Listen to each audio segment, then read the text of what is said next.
How am I going to explain this?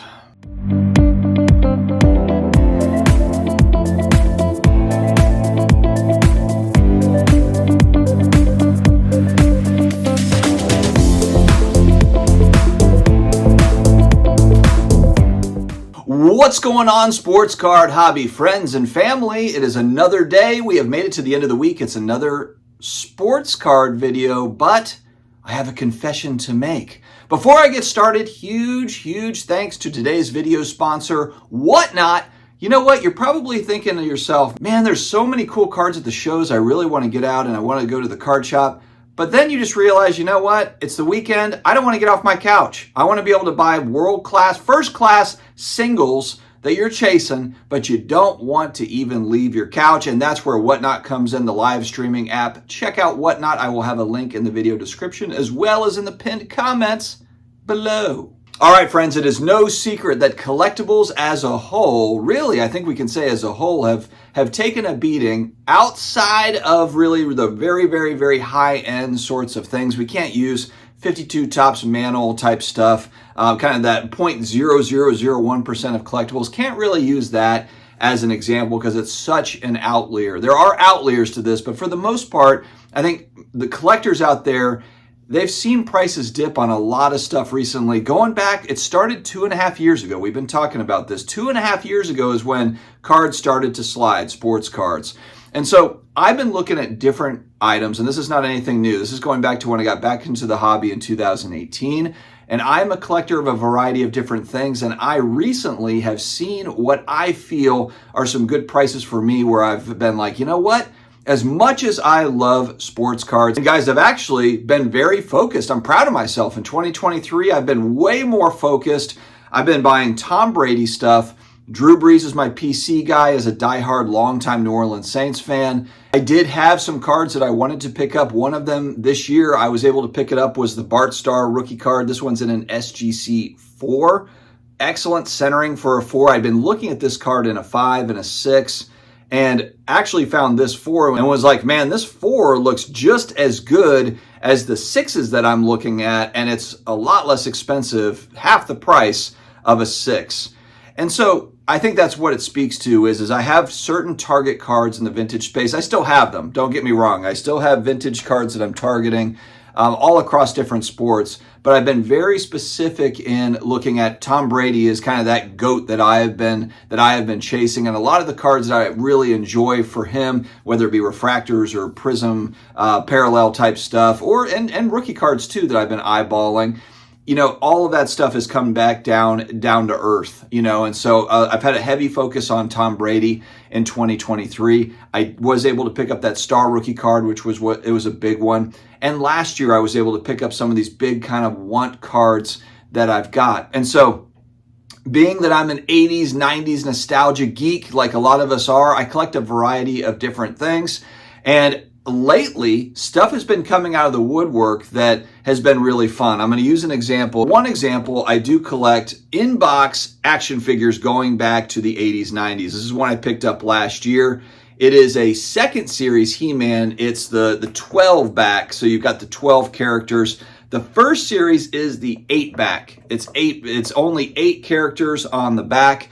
And I recently found a Beastman 8-back, and it's not in the most amazing shape. It's not graded by AFA and that sort of thing, but it's not easy to find those in a decent price. I mean, they're certainly on the internet. They do pop up, but they're not cheap. And so I was able to pick one of those up here recently.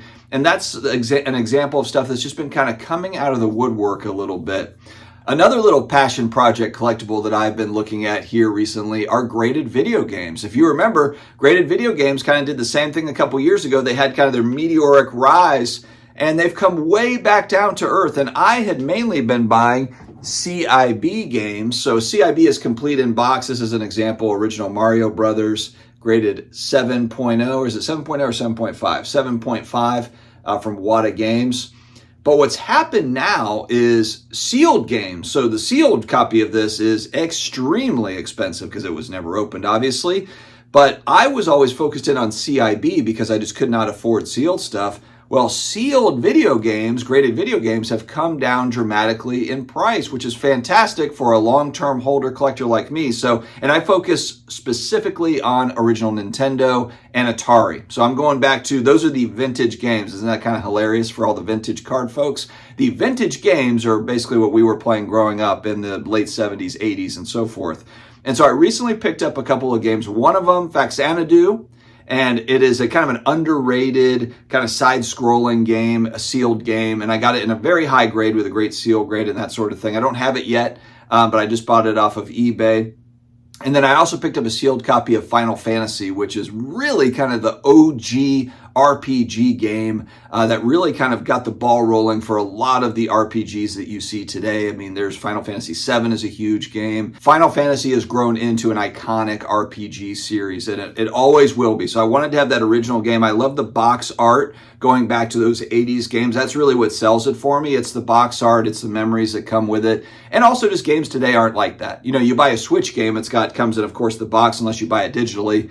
And yeah, there's some box art there. It's just not the same though. It's not a gigantic cardboard box. And a lot of times there's artists, that did them. So I have a special appreciation for kind of those games that go back in box. So I'm not buying just like loose cartridges. Those are very common. But I'm talking about the stuff that's either sealed, never opened, or CIB, where it's, complete in box and it comes with a manual and all the stuff, and it's graded out. Another area of collectibles where I live is graded comic books. This is Incredible Hulk #4, going back to the 60s. Retail is kind of the origin, and I just love, again, when you go back to kind of those 60s early Marvel stuff, the covers on these are incredible. And again, these are iconic characters. Obviously, you've got the Marvel Universe that's completely blown up.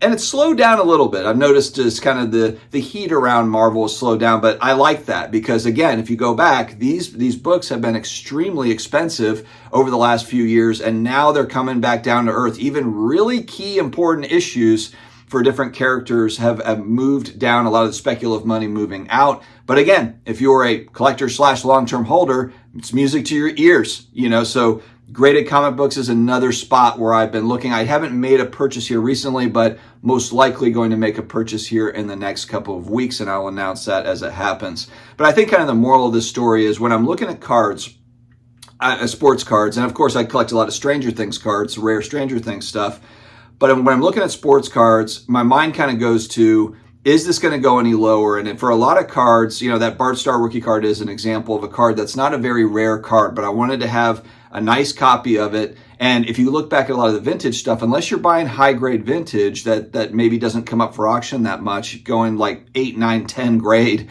and of course very expensive, that stuff is available. So for me, I'm not as much in a huge hurry for that stuff. I would rather look to see, okay, what is kind of low population, what's stuff that doesn't pop up on the collectible side that I don't see very often at that particular price point, and I'm watching for those things. And I've run polls on my channel. I know lots of sports card folks, obviously, but a lot of the people that collect sports cards, they also collect other things. I ran a poll a couple months ago, and maybe not action figures or comics, some of them, but it's other things. They're collecting coins, they're collecting currency. There's a lot of different things out there that you're interested in. So I want to talk about this because, of course, sports cards, awesome, always going to be awesome, always going to be a ton of different options out there, chase cards and that sort of thing. That's a lot of fun. But also wanted to share just, hey, if you're also just looking for values, nostalgic stuff from your childhood like I am, pricing has come down quite a bit. And if you're not following the other markets, you probably wouldn't know that. So wanted to share. Anyway, guys, that's all I've got today. Let's end our week on a strong note.